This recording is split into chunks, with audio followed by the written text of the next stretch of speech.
আসসালামু আলাইকুম এভরিওয়ান, কেমন আছেন সবাই? আশা করি সবাই ভালো আছেন। আমি আপনাদের সাথে আছি নিগার দিন লাহার এবং আপনারা দেখছেন WNN বাংলা।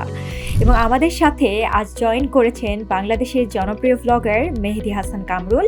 তার সাথে আমি এসেছি পাকিস্তানের একটা জনপ্রিয় ট্র্যাডিশনাল রেস্টুরেন্ট খাব্বে কে সাজি। এটা ইসলামাবাদের I-8 মার্কাজে অবস্থিত এবং এখানে আমরা খাবো এখানকার স্পেশাল চাল সাজি এবং আরও বিভিন্ন ধরনের খাবার এবং এই জায়গাটাও কিন্তু অনেক সুন্দর। সেই জায়গাটাও আমি আপনাদের ঘুরে দেখাবো।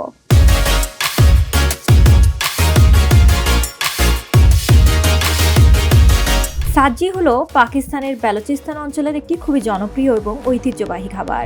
এটি মূলত যাযাবর উপজাতিদের খাবার হিসেবে শুরু হয়েছিল। তখন শিকার করা মাংস, পোড়া মুরগি বা খাসি শুধু লবণ দিয়ে ম্যারিনেট করে খোলা আগুনে ধীরে ধীরে রোস্ট করা হতো।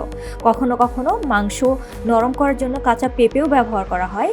সাজির বিশেষত্ব হলো এর সিম্পল কিন্তু ইউনিক ফ্লেভার। বাইরে হালকা ক্রিস্পি, এর ভিতরে জুসি ও সফট। এটি সাধারণত বিশেষ অতিথি বা বিশেষ অনুষ্ঠানে পরিবেশন করা হয়, যা বেলুচি আতিথেয়তার একটি প্রতীক। আমরা তো এখানে এসে এখানকার সাজি খেলাম এবং এটা অনেকের কাছ থেকে হয়তো বা ভালো লাগতে পারে বা ভালো নাও লাগতে পারে, বাট আমার কাছে কিন্তু বেশ ভালোই লাগে।